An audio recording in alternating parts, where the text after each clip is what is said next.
नमस्कार, मी Vishwajit. News अनकटच्या prime time बुलेटिनमध्ये आपलं स्वागत. सविस्तर वृत्त पाहण्याआधी नजर टाकूयात महत्त्वाच्या हेडलाईन्सवर.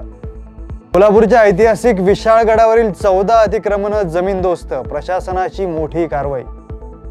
अमरावतीसह महाराष्ट्रातल्या सर्व निवडणुका महायुती सोबत लढणार, चंद्रशेखर बावनकुळे यांचे सूतोवाच.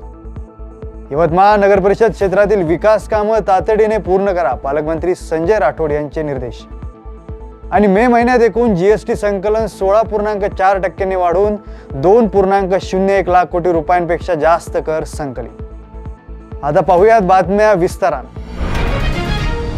कोल्हापुरातून एक मोठी बातमी समोर येते. कोल्हापूरच्या ऐतिहासिक विशाळगडावर प्रशासनानं काल 7 तासांत 14 अतिक्रमण जमीनदोस्त केलीत. प्रशासनानं मोठ्या पोलीस बंदोबस्तात अत्यंत गोपनीयरित्या ही अतिक्रमण मुक्त मोहीम राबवली आहे. राज्य शासनानं 31 मे पूर्वी विशाळगडावरील अतिक्रमण हटवण्याचे प्रशासनाला आदेश दिले होते. त्यामुळे उच्च न्यायालयात स्थगिती नसलेल्या 14 अतिक्रमणांवर कारवाई करण्यात आली. या कारवाईत सुमारे 300हून अधिक प्रशासकीय अधिकारी कर्मचाऱ्यांचा समावेश होता.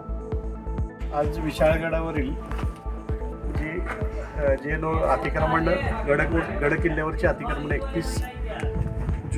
31 मे पूर्वी काढण्याचे राज्य शासनाचे आदेश होते. त्यानुसार ज्या अतिक्रमणांना किंवा जे बांधकामांना उच्च न्यायालयामध्ये स्थगिती आदेश नाहीत अशी 14 अतिक्रमणांवर आज कारवाई करण्यासाठी वन विभाग आणि पुरातत्व विभाग यांनी संयुक्त कारवाई केली. त्याला पोलीस विभागाचे अधिकारी आणि महसूल विभागाचे अधिकारी उपस्थित होते. त्याच्यामध्ये अमरावतीसह महाराष्ट्रातल्या सर्व निवडणुका महायुती सोबत लढणार आहे, असं विधान चंद्रशेखर बावनकुळे यांनी केलंय. आगामी स्थानिक स्वराज्य संस्थांच्या निवडणुकांच्या पार्श्वभूमीवर अमरावतीत भाजपच्या वतीनं कार्यकर्ता व पदाधिकारी मेळाव्याचं आयोजन करण्यात आलं होतं. त्यावेळी ते माध्यमांशी संवाद साधला. सहयोगी पक्षांनी जर म्हटलं की आम्हाला वेगळं लढायचं आहे तर आमचा त्यांना नकार नाही. एखाद्या ठिकाणी मैत्रीपूर्ण लढत करायची असेल तर तसा विचार आम्ही करू, असं देखील ते यावेळी म्हणाले. महाराष्ट्रातल्या सर्व निवडणुका, अमरावतीसहित सर्व निवडणुका महायुतीमध्येच आम्ही लढणार आहोत. आमचा महायुतीचाच विचार आहे. पण कुणी जर सहयोगी पक्षाने जर म्हटलं की आम्हाला वेगळं लढायचं आहे तर आमची त्यांना ना नाही आहे. ज्या ठिकाणी महायुती होणार नाही त्या ठिकाणी आम्ही मैत्रीपूर्ण लढू, असा कुठलाही तेढ निर्माण होणार नाही महायुतीमध्ये. इतकं तृष्ण आम्ही लढणार नाही. आणि त्यामुळं काही एकामेकावर खूप शब्दाचे वार करणार आहोत, खूप एकामेकावर टीका करणार असं नाही. पण 100% निवडणुका महायुतीत होणार अशी परिस्थिती होणार नाही. पण एखाद्या ठिकाणी जर समजा मैत्रीपूर्ण करायचं असेल तर मैत्रीपूर्ण करण्यासाठी आम्ही तसाही विचार करू. यवतमाळ नगर परिषद क्षेत्रात विविध प्रकारची जवळजवळ 70 कोटी रुपयांची विकास कामं, सिमेंट रस्ते सुरू आहेत. या कामांमध्ये ज्या ठिकाणी अडचणी आहेत त्या अडचणींची सोडवणूक करून कामं तातडीने पूर्ण करा, असे निर्देश पालकमंत्री संजय राठोड यांनी दिले. महसूल भवन येथे पालकमंत्र्यांनी यवतमाळ शहरात सुरू असलेली विकास कामं, रस्ते व जिल्ह्यातील सिंचन सुविधांचा आढावा घेतला. त्यावेळी ते बोलत होते. मे 2025 मध्ये भारताचे जीएसटी संकलन 16.4% वाढून 2.01 लाख कोटी रुपये झाले, अशी माहिती अर्थ मंत्रालयानं आज जाहीर केली. गेल्या वर्षी मे 2024 मध्ये हे संकलन 1.72 लाख कोटी रुपये होतं. आयातीतून मिळणाऱ्या जीएसटीमध्ये 25.2% वाढ झाली असून देशांतर्गत व्यवहारांमधून 13.60% वाढ नोंदवली गेली. मे महिन्यात एकूण जीएसटी संकलन 4.37 लाख कोटी रुपये झाले, जे गेल्या वर्षीच्या याच कालावधीच्या तुलनेत 14.3% अधिक आहे. रिफंड्स वजा केल्यानंतर निव्वळ जीएसटी महसूल 1.73 लाख कोटी रुपये राहिलाय, जो गेल्या वर्षीच्या तुलनेत 20.4% जास्त आहे. बातमीपत्रात वेळ झाली आहे छोट्याशा विश्रांतीची. लगेचच परत येऊयात. तोपर्यंत पाहत राहा न्यूज अनकट. चला करूया माणुसकीचा हा नाट्य जागर. चला करूया जागर स्वतःमध्ये आणि सगळ्यांमध्ये माणूस शोधण्याचा. चला जागराला या हो, जागराला या हो, जागराला या तुम्ही, जागराला या. माणुसकीच्या जागराला या हो, जागराला या तुम्ही, जागराला या. थिएटर ऑफ रिलेव्हन्सच्या कलाकारांचा हा नाट्य जागर येतो लवकरच आपल्या भेटीला न्यूज अनकटवर. बातमीपत्रात पुन्हा एकदा स्वागत. आता पाहूया उर्वरित काही महत्त्वाच्या घडामोडी. सातारा भाजपचे जिल्हाध्यक्ष आमदार अतुल भोसले यांनी काँग्रेसचे माजी मुख्यमंत्री पृथ्वीराज चव्हाण यांच्यावर टीका केली आहे. कराड दक्षिण विधानसभा मतदारसंघ स्वतःची जहागिरी असल्याप्रमाणे काही जण पराभव होणार नसल्याचं सांगत होते, मात्र त्यांचा 39,000 मतांनी पराभव झालाय. तेव्हा त्यांनी आत्मचिंतन करावं असा टोला आमदार अतुल भोसलेंनी माजी मुख्यमंत्री पृथ्वीराज चव्हाण यांना लगावलाय. तसेच काँग्रेस पक्षाला मोठ्या प्रमाणात गळती लागल्याची खोचक टीकाही त्यांनी केली आहे. कराड दक्षिण विधानसभा मतदारसंघामध्ये काही लोक छाती ठोकपणे सांगत होते विधानसभेच्या आधी की कधीही काँग्रेसचा इथं पराभव होऊ शकणार नाही. तब्बल 39,000 मतांनी काँग्रेस पक्षाचा पराभव या मतदारसंघामध्ये मतदार बंधू भगिनींनी करून दाखवला. आणि त्याबरोबरच लोकांनी एक दाखवून दिलं की तुम्ही जे मतदारसंघाला स्वतःची जहागीर समजताय, हा मतदारसंघ जणू काही आमच्याशिवाय दुसरं काही होऊ शकत नाही हे तुम्हाला जे वाटतंय, तो तुमचा जो दावा आहे तो खोडून काढण्याचं काम सर्वसामान्य जनतेने केलं. मोठ्या प्रमाणावर विकास कामं या मतदारसंघात चालू आहेत. वैयक्तिक पातळीवरची देखील कामं चालू आहेत. आणि त्यामुळे साताऱ्याच्या फलटणमधील मान खटाव या दुष्काळी भागात प्रथमच मोठ्या प्रमाणात अतिवृष्टी झाल्याचं पाहायला मिळालंय. त्यामुळे अनेक रस्ते, ओढे, नाले व शेतीचं प्रचंड नुकसान झालंय. सर्व निकष पूर्ण करत आपण शासनामार्फत मदत देण्यासाठी प्रशासकीय यंत्रणेच्या माध्यमातून तयार असल्याचं महाराष्ट्र राज्याचे मदत व पुनर्वसन मंत्री मकरंद आबा पाटील यांनी सांगितलंय. फलटण भागातील नुकसानग्रस्त भागाची त्यांनी पाहणी केली, त्यावेळी ते बोलत होते. महसूल विभागाच्या वतीनं सर्व शेतकऱ्यांचे पंचनामे करावेत, त्याचबरोबर प्रशासकीय यंत्रणेने कोणतीही अफवा पसरवू नये, अन्यथा कारवाई केली जाईल असा इशाराही मकरंद आबा पाटील यांनी दिलाय.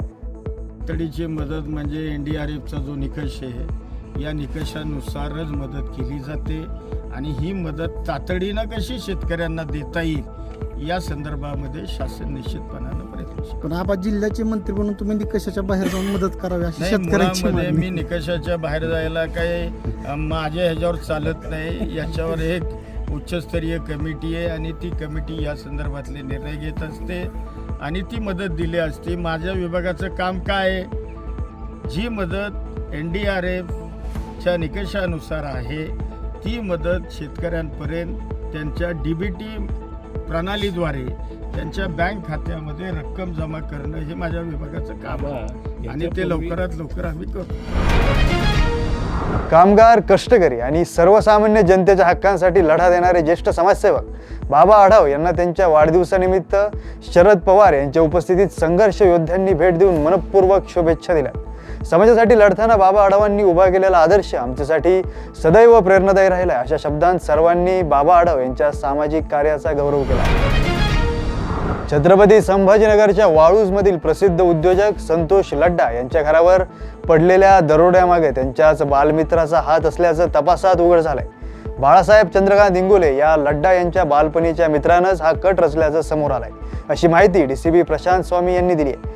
2006 पासून बाळासाहेब इंगोले हे संतोष लड्डा यांच्या कंपनीत कटिंग इन्चार्ज सुपरवायझर म्हणून काम करत होते. घरगुती संबंध चांगले असल्यानं दरोडेखोरांना माहिती पुरवून दरोडा टाकण्यात आल्याचं निष्पन्न झालंय. हा जो दरोड्याचा गुन्हा घडलेला होता त्याच्यामध्ये यापूर्वी आम्ही 5 आरोपी अटक केलेले आहेत. तर त्याच्यामध्ये मूळ जी टीप दिली तर तिथपर्यंत आम्ही शेवटपर्यंत पोहोचण्यामध्ये आम्हाला यश आलेलं आहे. तर हे जे फिर्यादी आहेत संतोष लड्डा ज्यांच्या घरी दरोडा पडला त्यांच्याच कंपनीमध्ये काम करणारा एक बाळासाहेब इंगोले आहे. तर त्यानं ती माहिती बाहेर पुरवलेली आहे. बाळासाहेब इंगोले हा 2006 पासून त्यांच्या कंपनीमध्ये काम करायचा. त्यांच्या घरी त्यांचं जाणं येणं असायचं, भाजीपाला घेऊन जाणे वगैरे यासाठी. तर ह्या बाळासाहेब इंगोलेनं आदिनाथ जाधव म्हणून एक व्यक्ती आहे आरोपी, त्याला ती माहिती पुरवली. आदिनाथ जाधवनं ती गणेश गोराडे याला माहिती पुरवली. गणेश गोराडे हा महेश गोराडेच्या मेडिकलवर काम करायचा. त्यानं महेश गोराडेला ती माहिती दिली आणि महेश गोराडे याने ती बातमी देवीदास शिंदे याला फोन करून त्याच्याशी संपर्क करून ती माहिती कळवली, ज्याला आम्ही यापूर्वीच अटक केली आहे गुन्ह्यामध्ये. आणि अशा प्रकारे ही पूर्ण चेन आम्हाला निष्पन्न करण्यामध्ये यश आलेलं आहे. बातमीपत्रात वेळ झाली आहे छोट्याशा विश्रांतीची. लगेचच परत येऊयात. तोपर्यंत पाहत राहा न्यूज अनकट.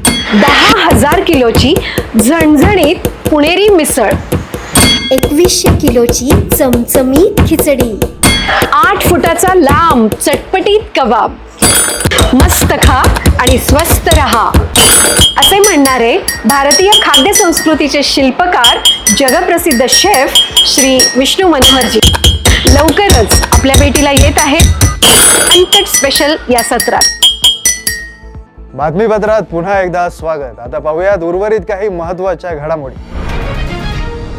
पुण्याचा कुख्यात गुंड निलेश घायवळ आणि त्याचा साथीदार अमृत भोसले या दोघांकडून व्यापारी संजय कांकरिया यांनी व्याजानं पैसे घेतले होते. या दोघांना कांकरियांनी 6 पट पैसे परत केले तरीही त्यांनी पैशांचा तगादा लावला. चटके देऊन जीवे मारण्याची धमकी दिली. त्यामुळं कांकरियांनी गळफास घेऊन आत्महत्या केली अशी माहिती पोलीस निरीक्षक सोमनाथ जाधव यांनी दिली आहे. या प्रकरणी पोलिसांनी दोघांविरुद्ध गुन्हा दाखल करत या दोघांच्या शोधासाठी पथकं रवाना करण्यात आली आहेत. नवीन कायद्यान्वये BNS 108 अन्वये आपण 2 लोकांच्यावर गुन्हा दाखल केलेला आहे आणि आरोपी ताब्यात घेण्यासाठी सध्या आपली टीम कार्यरत आहे. काय कारण आहे पैशाच्या देण्या घेण्याचा प्राथमिक आता जे आपल्याला एक सुसाईड नोट मिळालेली आहे त्यावरून प्रथमदर्शनी तरी पैसे देण्यावरून आणि त्याची माघारी देणे किंवा व्यवहाराच्या याच्यातून झालेला आहे. त्याचा पुढील तपासात आणखी काही निदर्शनास आलं तर त्याप्रमाणे आपण कारवाई करणार आहोत. काही सावकारकीचा प्रकार अद्यापर्यंत नाही. प्रथमदर्शनी आपला आरोपी त्यांच्याकडूनही काय माहिती मिळेल आपल्याला आणि सुसाईड नोट मध्ये आहे पैसे घेतल्याचा व्यवहार त्याबाबत आहे. त्यावरून थोडा पुढे तपास केल्यानंतर आपल्याला बऱ्यापैकी आयडिया क्लिअर होईल. आज सध्या पैशाच्या याच्यावर नाही असं दिसून येतं. प्राथमिक स्तरावर बघितलं तर कसा त्रास संजय कांकरियांना होता? आता काही नमूद वगैरे आहे चिठ्ठीमध्ये? नाही जास्त काही नाही नमूद, परंतु जे काही मुद्दे आहेत त्यावरील काही 2-3 मुद्दे असतील त्यावरून थोडासा आपण तपास करणार आहे. त्यानंतर आपल्याला बऱ्यापैकी सांगता येईल. पुणे जिल्ह्यातील चाकण परिसरातून एक अत्यंत हृदयद्रावक बातमी समोर आली. चाकणजवळील मेदनकरवाडी आणि कडाचीवाडी येथील हद्दीला लागून असलेल्या एका पाझर तलावात बुडून 13 वर्षांच्या 4 शाळकरी मुलांचा दुर्दैवी मृत्यू झाला. पोलिसांनी स्थानिकांच्या मदतीने तातडीने शोध मोहीम हाती घेत 4ही मुलांचे मृतदेह या पाझर तलावातून बाहेर काढले. या घटनेनं केवळ त्यांच्या कुटुंबावरच नाही तर संपूर्ण परिसरावर शोककळा पसरली. छत्रपती संभाजीनगरमध्ये हुंड्यासाठी महिलेचा शारीरिक छळ केल्याची घटना समोर आली. याबाबत फुलंब्री पोलीस स्टेशनमध्ये एका महिलेनं तिच्या नवऱ्याविरोधात गुन्हा दाखल केला आहे. माहेरून पैसे आणण्याची सततची मागणी पूर्ण न केल्याने माझ्या नवऱ्याने वेल्डिंग करण्याच्या शोल्डरनं अंगावर चटके दिले असल्याचं तक्रारीत म्हटलंय. या प्रकरणी पोलिसांनी अजिम शेख याला अटक केला असून पोलीस पुढील कारवाई करत आहेत. या बातमीसह वेळ झाली आहे प्राईम टाइम बुलेटिनमध्ये इथेच थांबण्याची. पाहत राहा न्यूज अनकट.